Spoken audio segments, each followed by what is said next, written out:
Well, welcome everybody to this Around the World in Nutrition, Health, Microbiome and just being healthier session.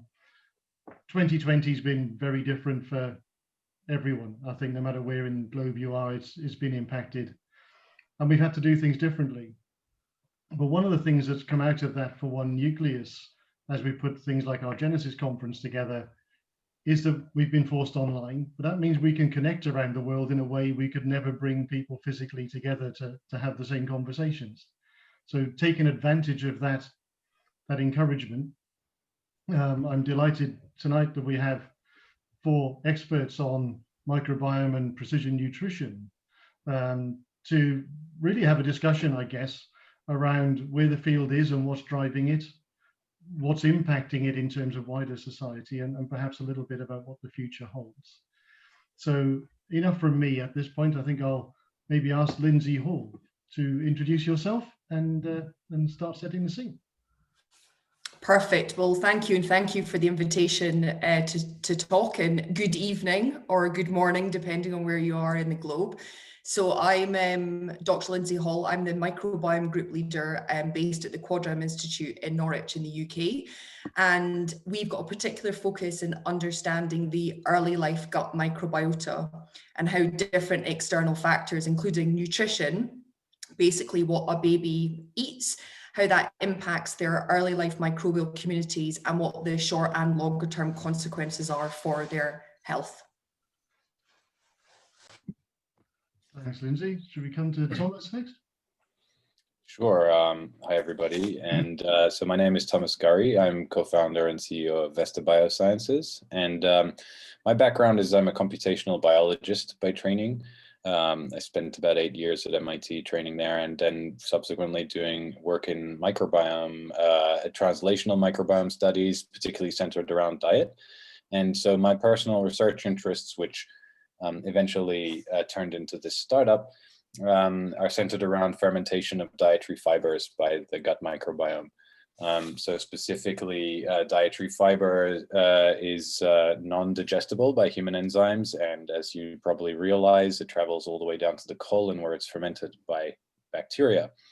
And one of the things that I found as a postdoc was that different people have different capabilities to ferment the same fibers, not surprisingly because they have different bacteria, but the effect is quite pronounced. And so from this, we decided that it made a whole lot of sense, at least from a public health and individual health perspective, to do personalized prebiotic or dietary fiber mixes. And so I've been focusing on that, both on doing clinical studies and trials, trying to demonstrate efficacy of such a therapeutic strategy in different indications on the one hand, and on the other, trying to bring a consumer-facing product to market that would hopefully empower people to take that into their own hands, because essentially we're talking about safe product and also your microbiome, which is truly individualized and is a little bit preclinical right now, or borderline, as some people like to say, and as I'm sure we're going to discuss. So with that, I'll leave it at that. But yeah, thank you. Thanks, Thomas. Marco. Marco Baccanti, Chief Executive of Trajan Nutrition, a joint venture between University of Adelaide and the South Australia Health and Medical Research Institute and Trajan Scientific and Medical Group. Trajan Scientific is a company, an Australian company with more than 400 employees, headquarters and factory research and development in Melbourne. But we also have manufacturing sites in North Carolina, in Texas, in Malaysia, and a commercial office in Japan, Europe, and so on. The company manufactures tools and technology for sample handling for laboratories, and everything touching the sample is a topic of research and company. So sample collection devices, gas chromatographic columns, autosampler, sample processing, robots, and so on. Trajan Nutrition, in particular, delivers this type of know-how to the nutrition testing environment. So we produce sample collection tools like those simple cards where the client, the consumer, touch with a finger and a small drop of blood is absorbed by paper and the paper is shipped by post, or more complex devices where you collect the sample in quantitative. So we serve both the market of the patient that is prescribed a nutrition test by a doctor. So a health professional collects the sample and the pathology laboratory runs it. And the market of health individuals who desire to be tested and simply receive at home this type of simple collection card, or in the office, they collect the blood by themselves and they send the blood by post, either to our laboratories or to our clients who are using our analytical methodologies. So they receive the sample back to us. Both trends are very fast, very interesting, are fast growing for different reasons. And so nutrition testing is extremely important in this moment for the society. In fact, the motto of the company is science that benefits society. Thank you, Marco. And Marty. Okay, hi, I'm Martin Warren, and I'm head of the Food Innovation and Health Program at the Quadram, so the same place as Lindsay. And they were interested very much in understanding food structure, food composition, and food quality, the effect that that has not only on human health, but also on the health of the microbiome. And I'm particularly interested in micronutrients, molecules such as vitamin B12, which is a molecule that's really only found in dairy products and meat products and so on, and is largely missing from crop-based diets. And we're interested in how that molecule not only is used in human health, but how it also modulates things like the gut microbiome. So we have a broad range of interests in understanding the various components that are found in food. And we're very interested in trying to understand what happens as we move more towards a crop-based diet to help address things like climate change and sustainability. Thanks. I wonder if I could pursue the conversation a little to begin with. You've touched upon it there already, Martin, in that introduction about food innovation, but it's about how we move to a more sustainable diet, maybe that's also healthier. But it pulls together a lot of different scientific disciplines, really, the whole study around this, or traditionally have been perceived as different, whether it's agricultural biotech and technology and maybe health and life sciences type thing. And then I guess you have the sort of big data and genomics all coming in as well, and even through to engineering in the way of the analysis that Marco does. How does that look? How do you pull those multidisciplines together in an institute like yours? Well, there is a huge opportunity at the moment to try and address that big picture that you're very much talking about. I mean, obviously, post-war, we were really interested in improving the amount of food. So a lot of research was put into developing and improving yields from crop without necessarily worrying too much about the food quality.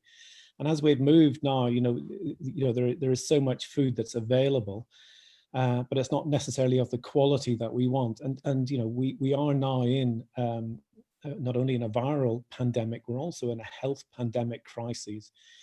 And that's really because we're not really concentrating enough on food and its quality and what it's doing to us. And so we've now got to try and understand what these individual components that you find in food do, what effect they have not only on us, but what they have on our microbiome. We've got to use all of that information that we can muster, not only from the composition, but from the metabolic pathways that we know operate within our metabolism, the metabolic pathways that operate in the microbiome. And we've got to try and stitch those all together so that we can get a much better overview of what's likely to happen when we put various food combinations together. And hopefully from that kind of approach, we will get a much greater understanding of what's going to be good for us and really what's not so good for us. And that then also helps us to explain what happens, for instance, when we get dysbiosis, for instance, within our microbiome. That can help explain some of the conditions that we suffer with.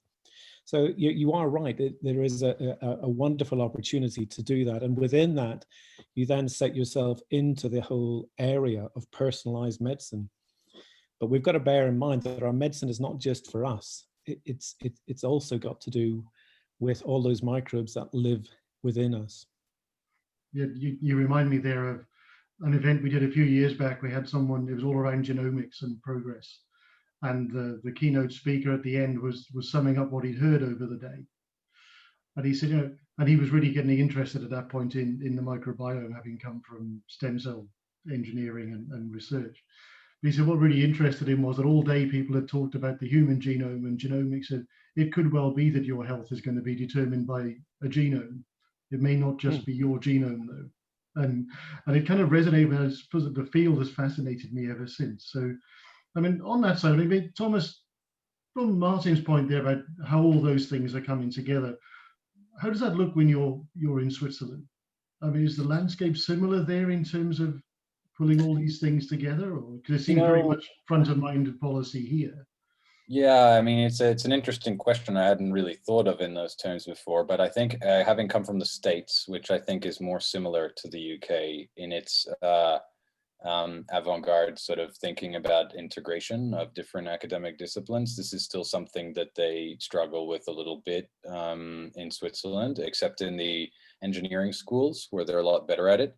But I'm operating out of the School of Pharmaceutical Sciences at the University of Geneva, which is actually very helpful for doing translational studies, but it is a challenge to bring all the different disciplines required into the same room. In fact, it's almost impossible. So I think really the way forward is to have centers that are dedicated to making that interaction happen, much like the center that we were just talking about. I was part of a similar type of center centered around the microbiome rather than nutrition at MIT, and it worked very well. But I do think it's an extremely challenging thing. And even if you bring everybody together, they don't necessarily speak the same language. And you usually need some, what do you call it, a conductor to manage all of that. And I'm not sure that process has been streamlined. I'm sure it has at this institute, but in general, I wouldn't say so. Yeah, I think often we talk about translational research. I think the translation's often in things like terminology and the way we approach things, not actually to do with converting research from one stage to another. Exactly. But Marco, again, the landscape, I mean, you bring growing a company and through engineering, and you've got global outlets. You know, when you pull from the innovation base, as your founders clearly did a few years back, what do you see when you're sitting in Australia, or what you see in the other territories you sell in?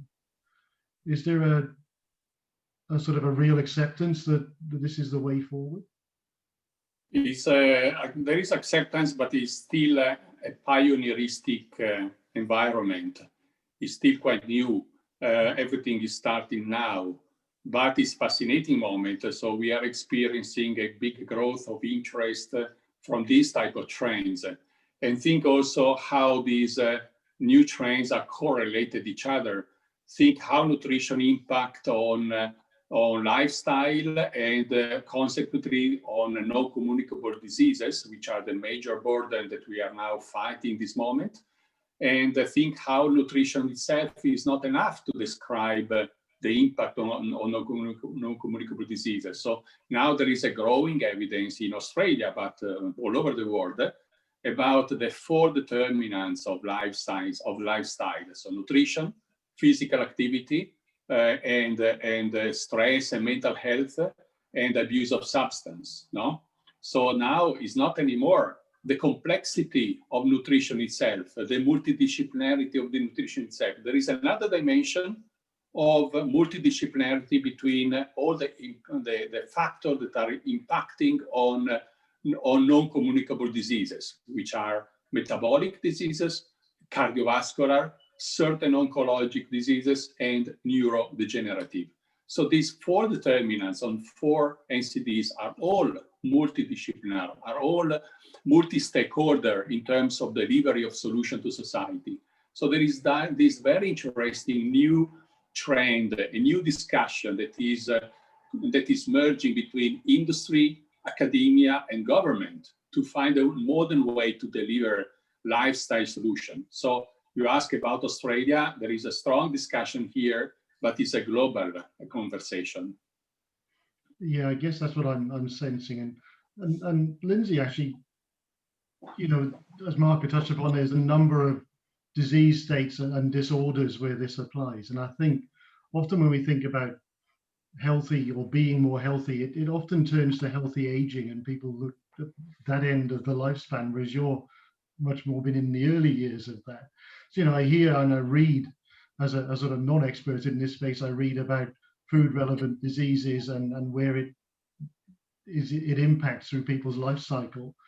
And I guess the effects must be then sort of influenced in a kind of age specific and gender specific, and probably even other forms of diversity in terms of background. I mean, is that an area you look at heavily? What should we expect to see if you look across the kind of age span, for instance?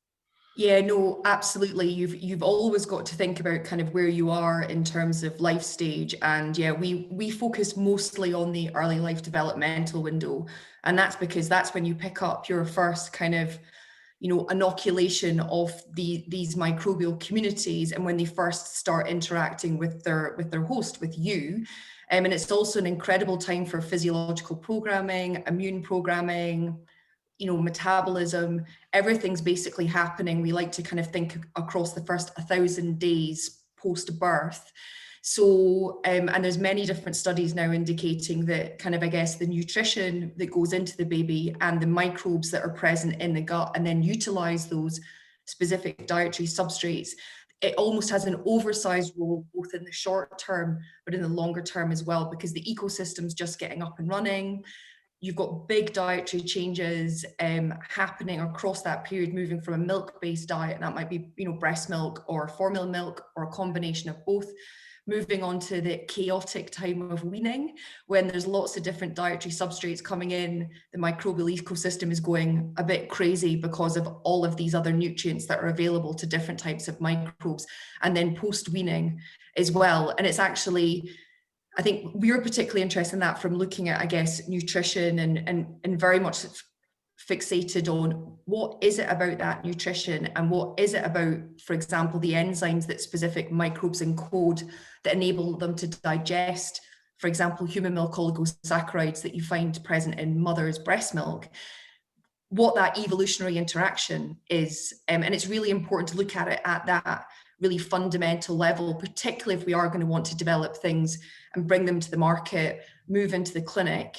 And also the other thing, it's obviously very important to be looking at what Marco was talking about, non-communicable diseases. We know that they've massively risen over the last, 15, 20, 25 years. But the other thing, we're currently in an infectious disease pandemic. And the other thing we need to think about here is global health. So infectious diseases are still a huge health burden in many different countries as well. And it looks like nutrition is central with respect to malnutrition and stunting in infant populations in low to middle income countries, for example, and other kind of the burden of infectious diseases. So these are the kind of things we also need to be thinking about there, but we need to be looking at the molecular level to kind of go back to that personalized nutrition, but in the context of global health, to make sure that personalized nutrition is cost effective and is widely available for as many as possible. I mean, out of that, I guess it's been that molecular sort of study of the science, if you like, around nutrition and the relationship with the microbiome for an individual.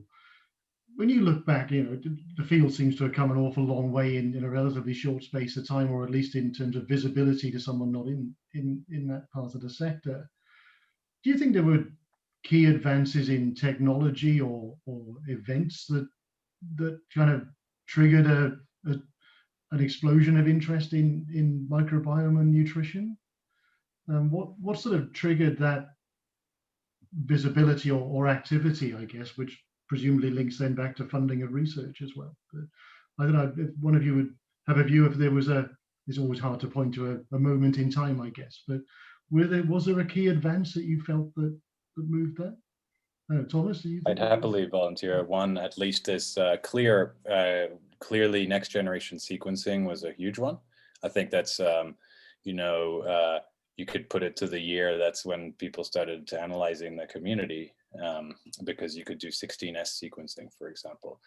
I think that that's changed our paradigm about the microbiome and has changed it from a microbiology to a sort of systems biology science. I wouldn't say it's totally graduated to that status, but then again, no biology has. So I would say sequencing, but I'm happy to hear other perspectives. Any other proposals? Yeah, I would certainly agree with the oh, sorry.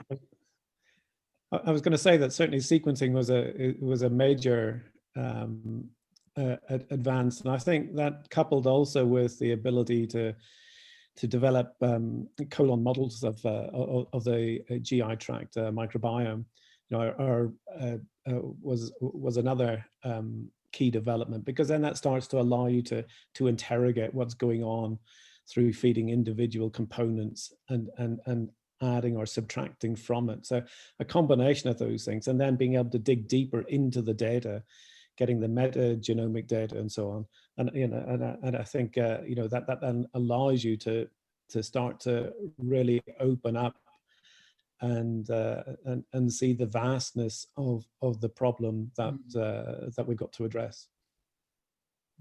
I can add also some consideration. I fully agree that there are also other analytical methodologies that are now impactful, like all the metabolomics research and so on. But my point is, think to the complexity of this type of research field and the difference between other classic sector like pharmaceutical research, for instance.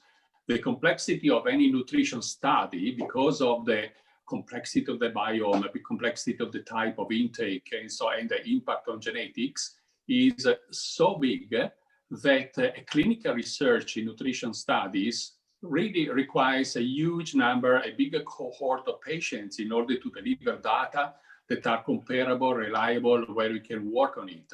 You can find a way of correlation between so many factors.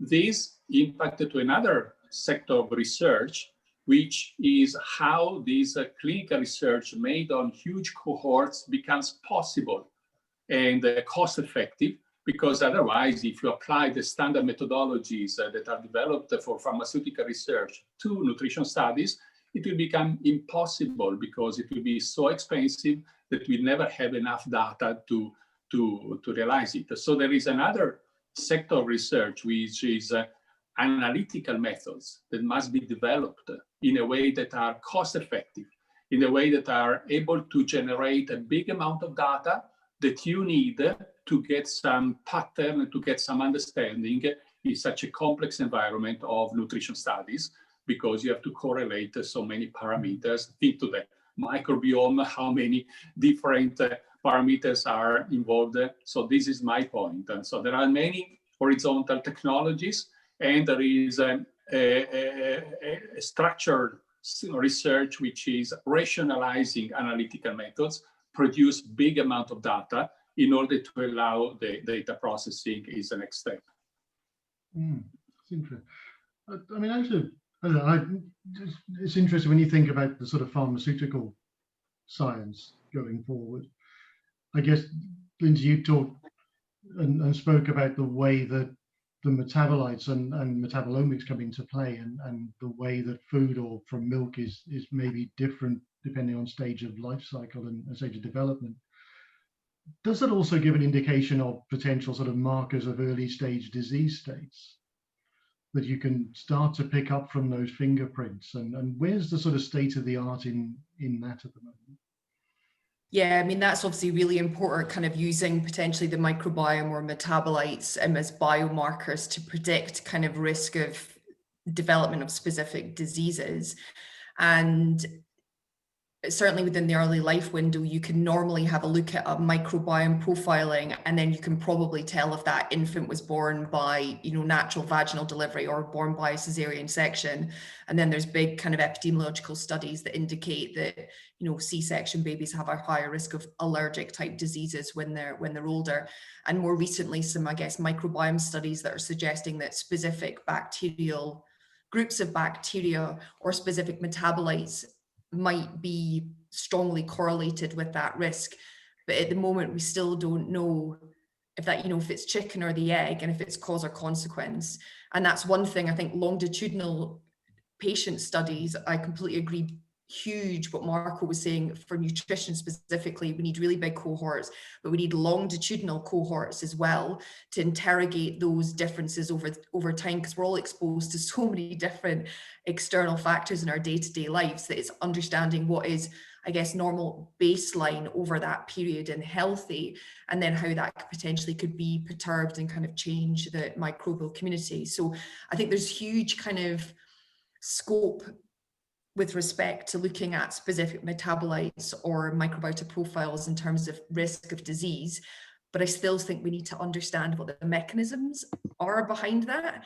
And we also have to remember that a lot of the large cohort studies have been so far have concentrated kind of Europe, North America, but we need to be doing this at a global scale to kind of see what's different, particularly because obviously there's big dietary differences depending on where you are, what's available for you to eat. And as Martin mentioned about climate change and how that's going to impact things moving forward as well. So I think it's a really exciting area, but I still think there's kind of a lot of work to do. And sifting through the huge data, the other thing I would say in terms of what's revolutionized the field, and I'm sure Thomas will agree, is the kind of computational approaches to be able to crunch that data and pull out something meaningful that we can then go back and then test in the lab to show that it's actually a direct correlation there rather than just an observation.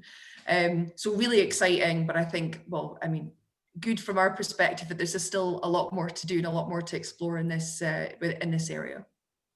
Yeah, it seems like an enormous space, albeit about microbes, to actually interrogate and lots to learn, I guess, in that sense. I mean, Thomas, you look into various disease states as well with Vestabiosciences. How far has that got along with your company in terms of? So it's we're right now launching a placebo-controlled double-blinded trial in depressed patients, so specifically geriatric patients that are hospitalized. So it should be a pretty controlled study, which is one of the things that you need for a diet study. And so we're benefiting from the fact that these are hospitalized patients. Otherwise, you know, we have several different indications we're exploring. Cancer immunotherapy is a big one, where fiber intake is associated with responsiveness to the therapy. And so we're doing some preliminary clinical studies there. But I think the most exciting thing that we're working on right now is actually in healthy participants, and just trying to understand the basic pharmacokinetics of the molecules we're interested in, namely short chain fatty acids, and these are produced by the fermentation of fiber.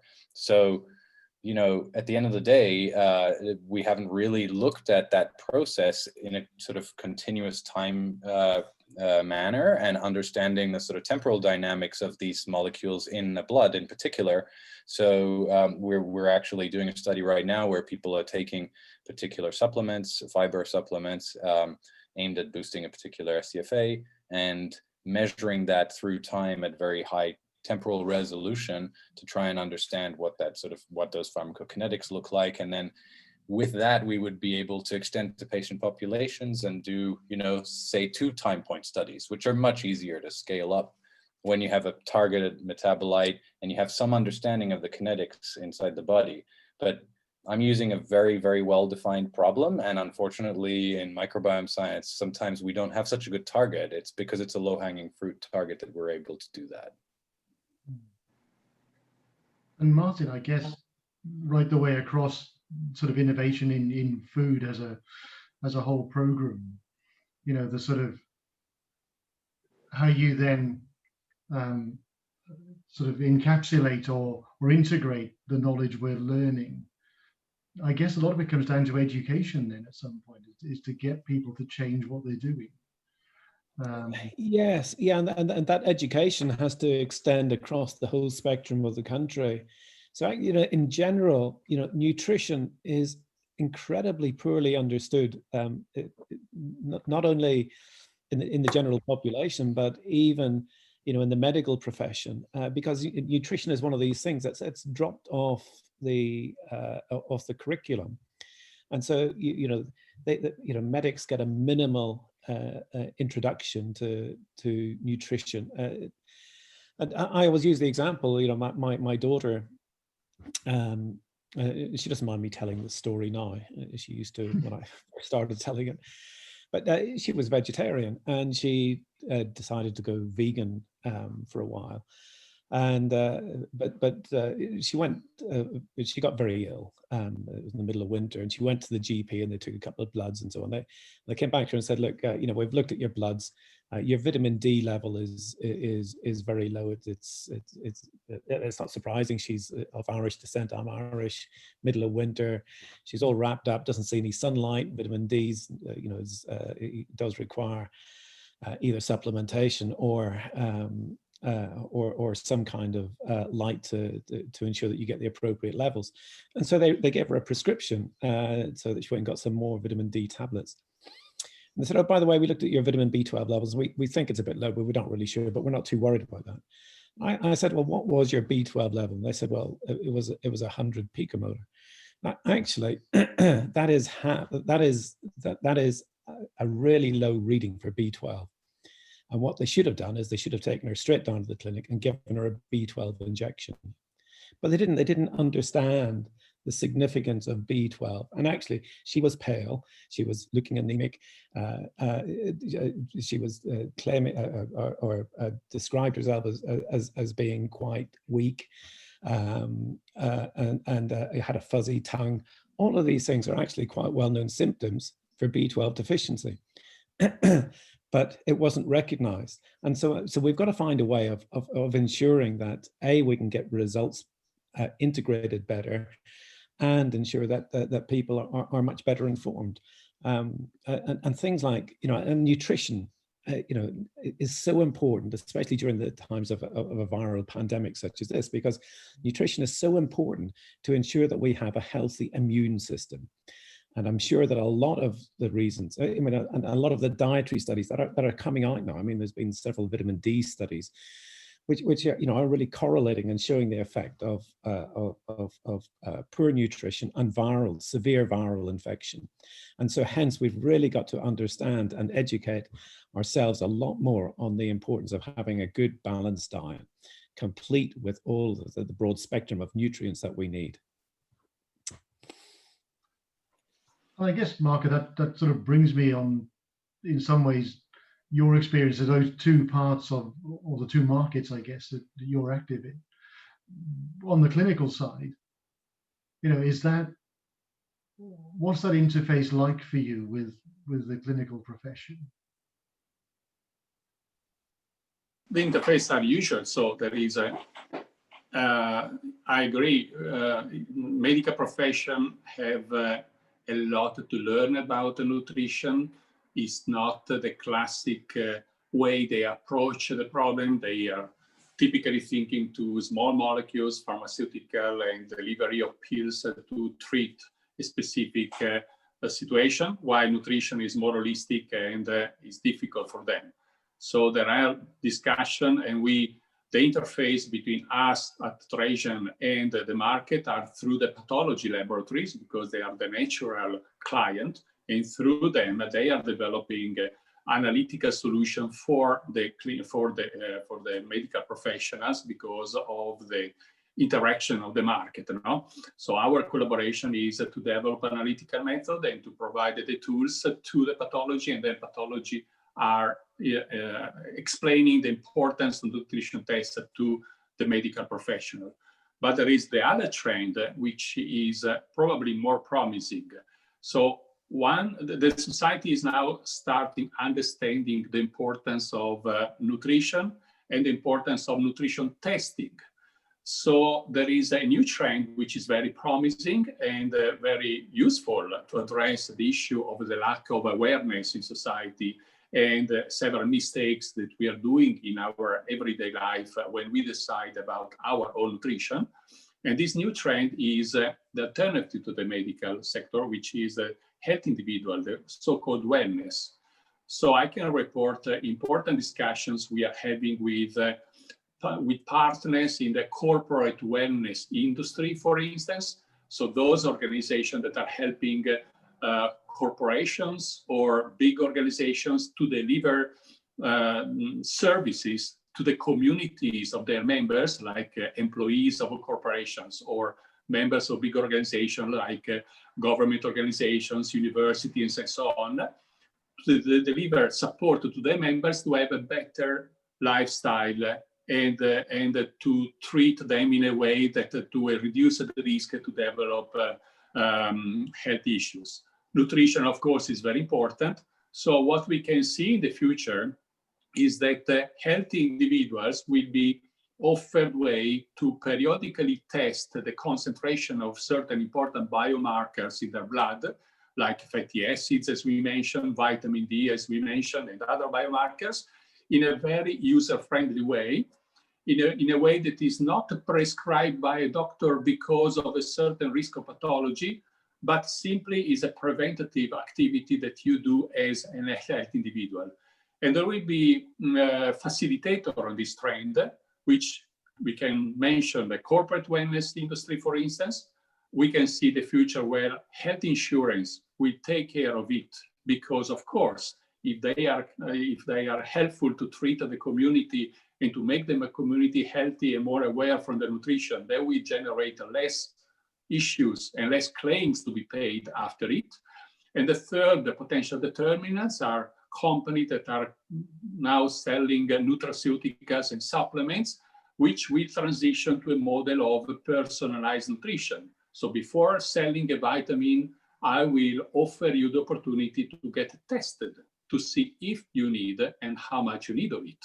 So there will be a combined business model. So my answer is yes, we are behind. Yes, there is a lack of awareness in society, but there is a transition to a situation where the society will be better aware because of two pillars. The medical sector, which is happening, but is growing in a right way, but not exponentially. And the health individuals, the wellness sector, where the analysis and the test is not prescribed by the doctor, but is an individual choice or a choice of the organization that is related to the individual, and this is growing exponentially. If we see the picture after some time, hopefully we drive to the situation where society is by far more aware of the importance of nutrition and of certain parameters in the nutrition, and there will be every citizen, every individual will be hopefully more conscious and with more data about their pattern. Yeah, I mean, it feels like it's a really optimistic sort of trajectory in terms of increasing awareness and adoption. I hadn't really thought about your point, Martin, about the sort of medical profession needs educating as well, because I guess most of it's geared around prescribing pharmaceutical interventions. Sometimes we're seeing more of a growth of prescribed kind of exercise to gyms and this sort of side of it, but maybe the nutrition side is also in the same sort of stable coming out in that sense. I just wanted to come back a little bit. I mean, Lindsay, you mentioned about the sort of lower and middle income countries and global health challenges. And I guess I kind of sense in society at large these days, really, there's a kind of acceptance that plant-based diets and being more sustainable are good. No matter what level of education, it's a good way to go, and it's good for the environment. And hopefully our nutrition. We're getting these things to change. Some of them are cultural. Even if people tell you that food is bad for you, if it's something your granny used to cook for you and it's full of fats and everything else, you're going to eat it anyway, because that's your culture. How do we go about behavioral side of change? How do we communicate it well enough to get populations to change, particularly in those countries that could perhaps benefit the most in some respects? Yeah, no, that's a really important point. And we talk about multidisciplinary, but I think we forget about disciplines in terms of social science that we need to be bringing in as well. Behavioral science interventions, as you say, doing that at a population level is incredibly difficult. And part of it is to kind of go back to some of the points that others have described, including Martin, is in terms of education. And it's giving that knowledge and empowerment to the individuals potentially thinking about their nutrition and what they want to take in. I mean, in fact, there's a MOOC, so a massive online open course that the Quadram Institute have contributed to with EIT Food, called the Human Microbiome, which is running at the moment if people want to log on, and that's freely available for everybody to find out. And there's a big nutrition component about that and the impact on the gut microbiome. But I think it's also educating, maybe even, again, to go back to obviously early life, but we've been developing a lesson plan for younger children, for them to understand about their microbes and what they eat and how that can impact the communities and how that can impact their health. And that's Guardians of the Gut, and that's freely available for teachers to download and potentially share that information. So again, the kids will go back and maybe then tell their parents, maybe we should be doing this and changing things, rather than kind of the parents and then top down. Also means we hopefully get some more exciting microbiome scientists and microbiologists, nutrition scientists coming into the field, which is always good as well. But I think you're right. And I think we need people on the ground that understand those communities, maybe what some of the traditional foods that have maybe been taken in those communities. And some of them I think are incredibly important. I've already kind of, anecdotally shown to be important for kind of promoting health, maybe reducing certainly infectious disease risk. So again, it's like going back to that multidisciplinary point that you raised right at the start. But that's why we need to be bringing other disciplines into that and thinking that more at that global scale, and getting that information freely available and people feeling that they can make those choices also themselves because they've got the information to do that. So I guess it's information that's quite empowering in that sense, that you can positively make a decision. I mean, Thomas, I saw you sort of nodding along there as Lindsay was speaking. I mean, do you have thoughts on, I guess, how you would see the best way of progressing it? How do we champion it better? Yeah, I mean, it's a really interesting question, and one that we worry about a great deal, because the truth is personalized fiber makes no sense to most people, and yet it's very important to consume dietary fiber. So education's critical, and I think Lindsay brought up some really important points. The only one that I would add to that, maybe as a more sort of controversial approach that I think is worth exploring, is targeting the wider general audience here rather than clinicians and such. I think that we have become too disconnected from our microbiome emotionally, in a sense. They're kind of like pets, and or you could put it differently, they're kind of like dogs to prehistoric our ancestors. They provide us protection and we give them some food in exchange, and I think that if we could develop a bit more of a relationship psychologically with the fact that we have these inhabitants that are with us for our whole life, and we're not just feeding us, but we're feeding them and they feed us, and it's this complex relationship. I think maybe that would be it's sort of like a soft version of gamification. It would just be like getting people to appreciate that they have other things in their body than just uptake of fat, protein, and sugars, which is pretty boring and gets people kind of bored with the diet question. Whereas really nutrition is like the ultimate problem in biology, right? It's as complex as it gets. So I think maybe giving them emotional place in our minds would help, at least for the microbiome side. But then that doesn't deal with the complexity of nutrition, which is a whole problem in and of itself. Yeah, and I guess that kind of in my relatively strange train of thought sometimes, but for me then that sort of crosses back, I guess, to Marco's point, but also Martin's from earlier about the way to concentrate on producing quantity of food and maybe overlooking the quality sometimes. So it kind of fills a hole. I guess my dad would have said that would have filled a hole whenever he had a big refined white bread roll or something. But also, Marco, your point about the wellness industry as opposed to the medical industry, if you like, intervention.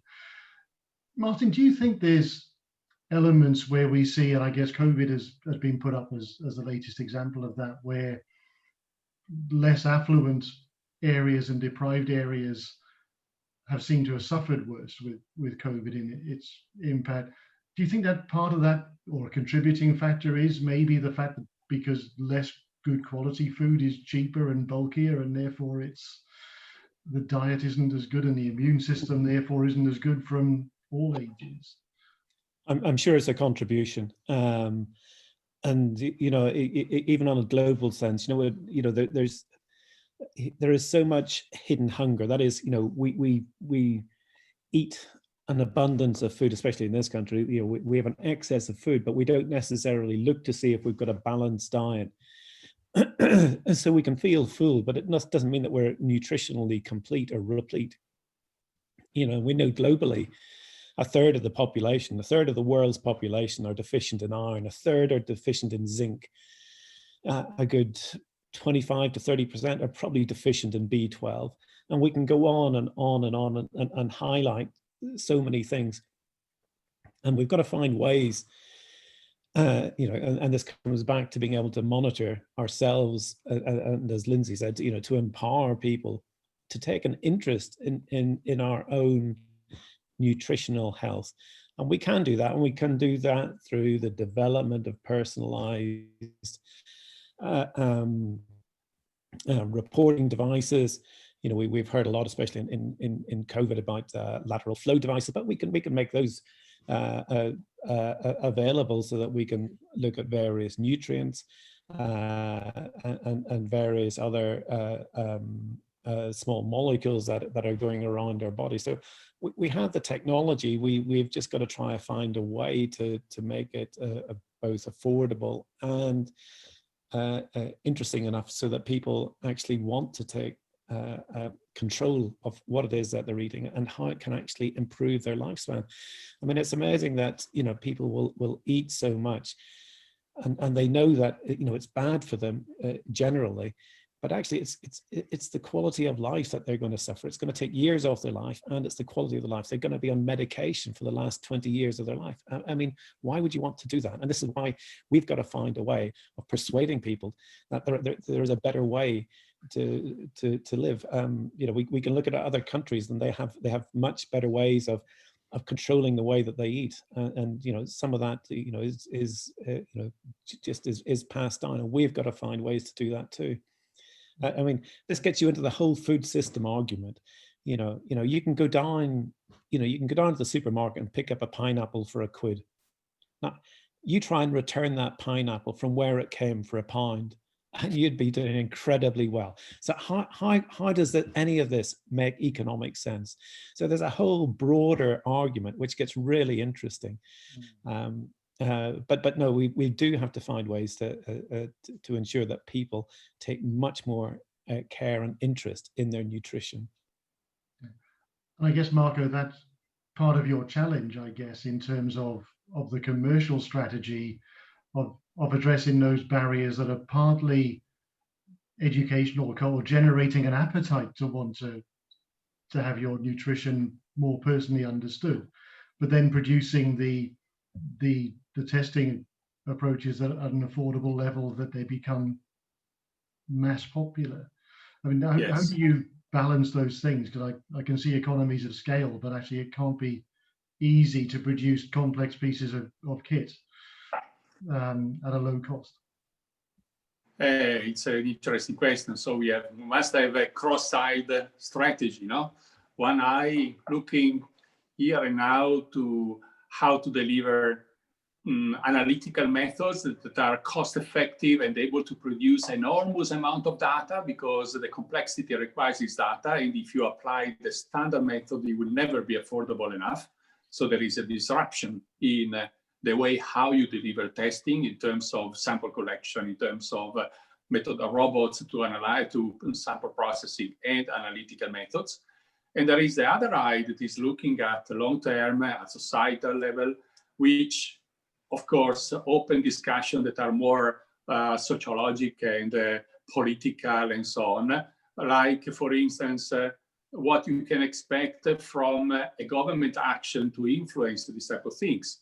And the answer is that another topic that is fascinating about this discussion is in the past, we were hoping that it was the health system taking care of nutrition in terms of prevention and all the 4 determinants of non-communicable diseases.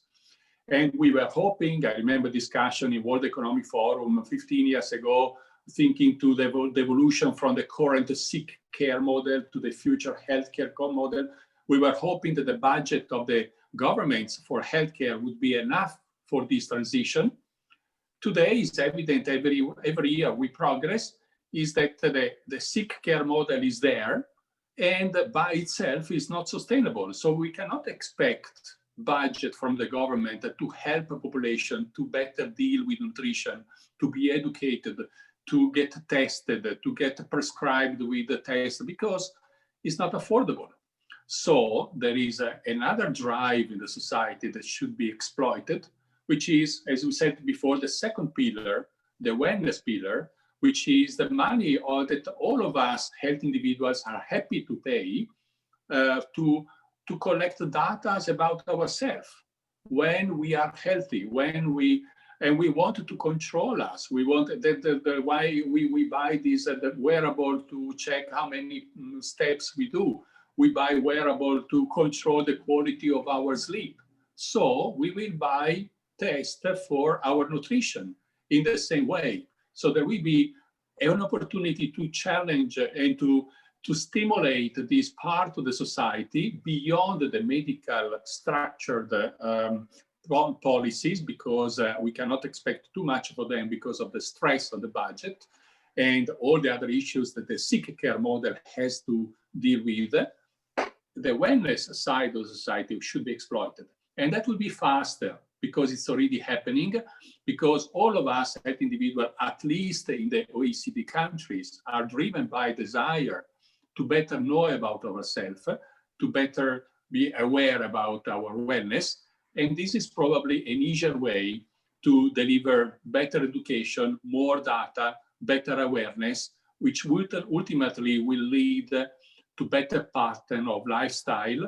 And I'm talking to all the 4. Nutrition is the most important, but also, as I mentioned before, physical activity, mental stress, and abuse of substances. Data is everything. Now, if you measure, you manage. So people should be aware of it, and we should provide way to measure in a cheap, reliable way to create awareness. Well, I'm not sort of so familiar, obviously, with government policies or health systems outside of the UK, if I'm being honest. But Lindsay, if you were looking at a public body you think responsibility to help drive this falls to, is it a sort of the NHS responsibility? And everybody of late, you know, that's why the government messaging was so strong, like protect the NHS, because as citizens we feel a sense of wanting to protect it. Or is it a public health matter? Yeah, I mean, that's, I think that's always a very difficult question about who takes responsibility, which is probably why nobody takes responsibility for these types of complex questions. I mean, I think this is partly to do with kind of the guidance for what people can give out in terms of nutrition as well. I mean, there was, I was actually part of a workshop earlier today that was kind of driven by the World Health Organization called Disrupting Nutrition Science.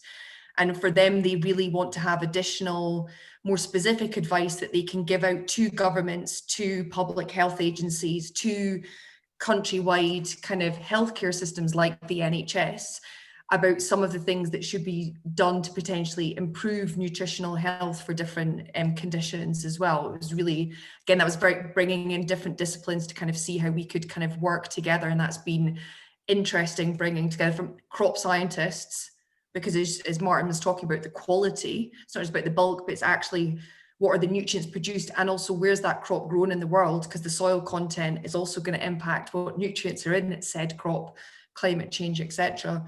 I think it's I think it needs to be done at a country, if not even bigger scale, to kind of give that strong, coherent messaging. And it's the same message, because I think one thing that the public struggles with, and I struggle with as a scientist, is the constant changing advice when it comes to nutrition. So one particular thing is bad one year and then it's great the next year. And so you've decided that you're going to take a lot of that, and maybe actually somebody's come up with something else, then maybe it's not the best thing to be doing. So I think the messaging is really important, and I think that needs to be done in I guess a concerted effort. So maybe it is moving one step back, like the World Health Organizations, where multiple kind of countries, healthcare providers, public health, clinicians, scientists, industry can kind of come together to do something. But that's a great question, but I think is a tough one, and I'm sure the rest of the panel have got some thoughts on that as well.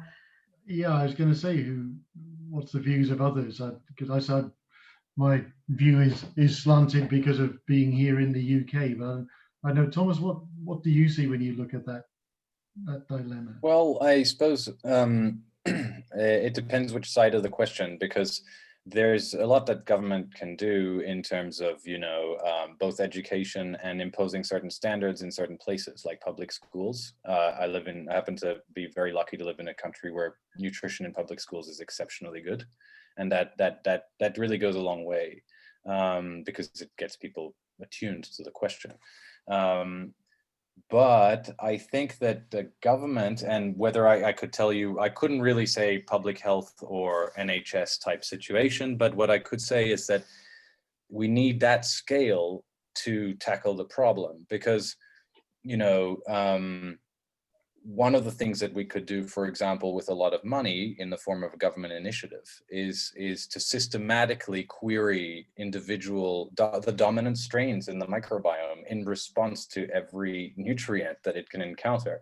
This is a very big effort, and it's one that doesn't require much creativity, but it requires a lot of resources, and it's damn important. And it's the kind of thing that, a government could set in place a large sum of money to do, with the interest of the general population. I mean, I think the role of nutrition in health is beyond question at this point. So it's really a massive failure that we're not allocating more resources to even just furthering the science, let alone educating the public.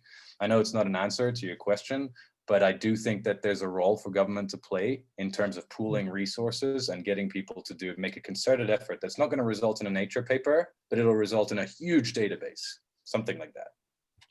Yeah, I think, and again, with all of us having lived against this backdrop this year, I guess if it's highlighted anything, it's actually how governments and industry can work together in a very constructive way when there's a big enough challenge. And there can't be many bigger challenges than feeding the world, I don't think, in a good way. But I know, Marco, what do you see in terms of the Australian side of approaching this?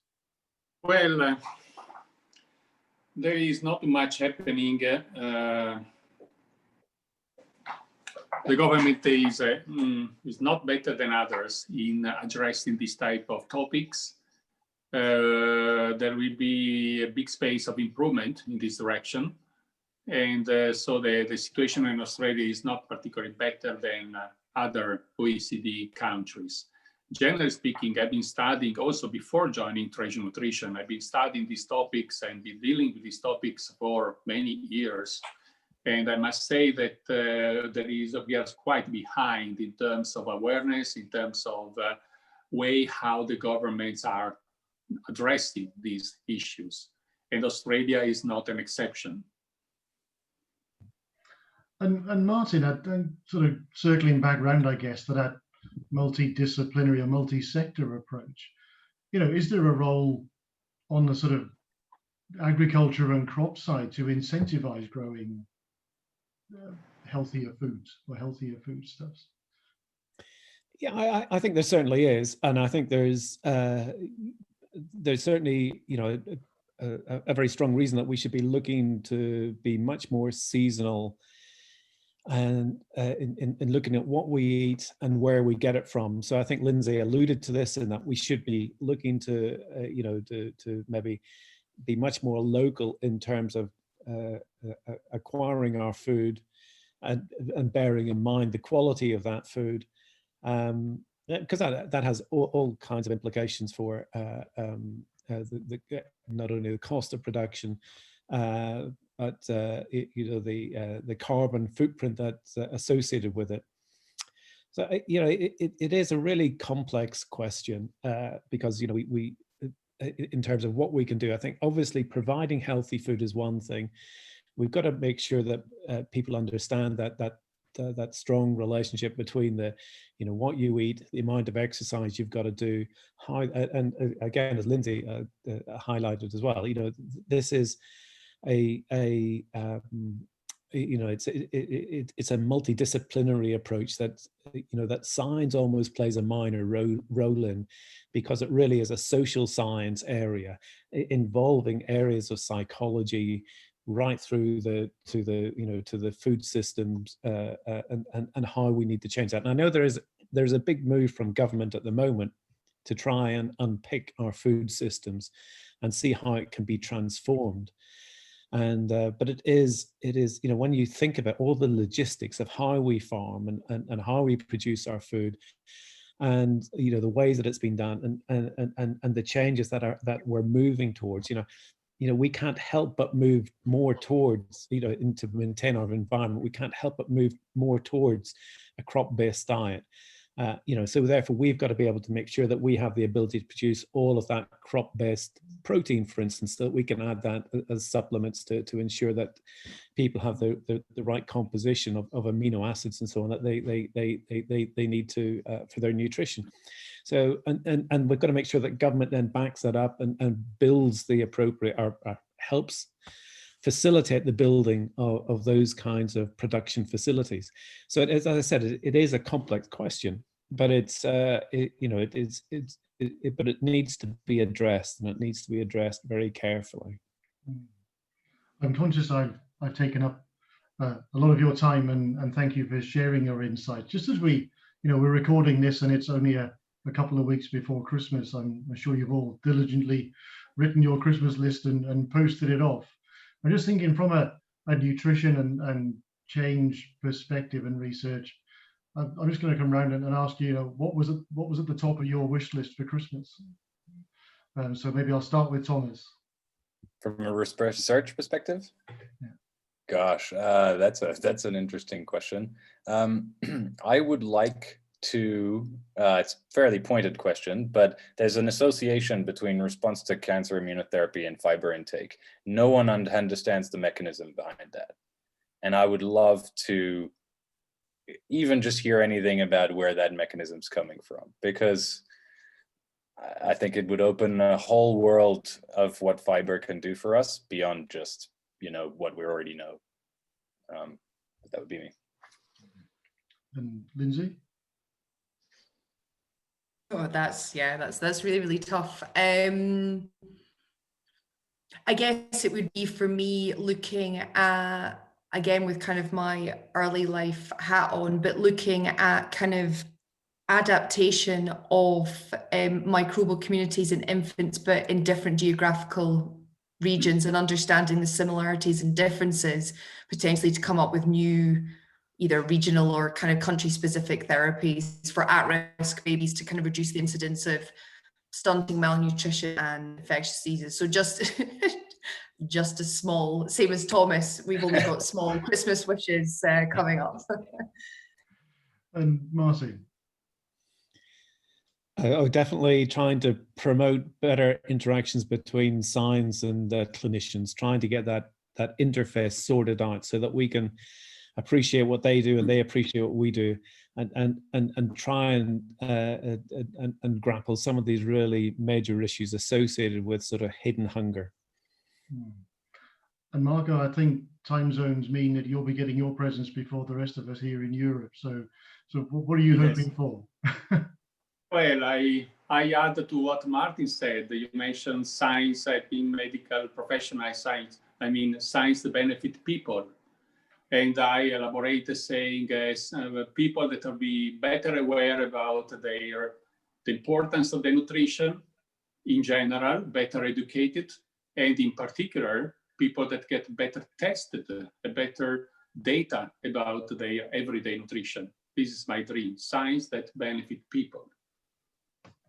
I think that's a positive set of wishes to end on. I'd just like to thank you all again for taking the time and participating and sharing your insights. And hopefully our paths will cross continually going forward as we see these big challenges solved. So thank you very much. Thank you. Thank you.